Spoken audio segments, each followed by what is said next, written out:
జై శ్రీమన్నారాయణ అండి. అందరికీ శ్రీమాత్రే నమః. ఈరోజు లలితా సహస్రనామంలోని 13వ శ్లోకం చదువుకుందామండి. ఈ 13వ శ్లోకం కూడా ఫస్ట్ లైన్ అంతా కలిపితే ఒకే నామం అండి. సెకండ్ లైన్ కూడా ఒకే నామం అండి. ఫస్ట్ స్లోగా చదువుకుందాం.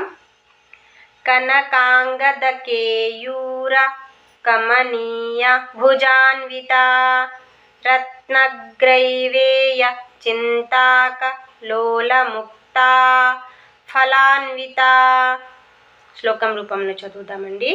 కనకాంగద కేయూర కమనీయ భుజాన్విత రత్నగ్రైవేయ చింతాక లోలముక్తా ఫలాన్విత.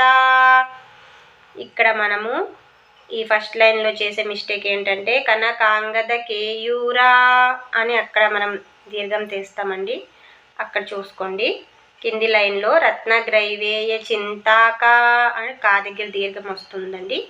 అక్కడ చూసుకుంటే సరిపోతుంది. ఇంకా ఈ శ్లోకంకి సంబంధించిన ఏ డౌట్ ఉన్నా మీ కామెంట్ బాక్స్లో అడిగితే నేను తప్పకుండా చెప్తానండి. శ్రీమాత్రే నమః.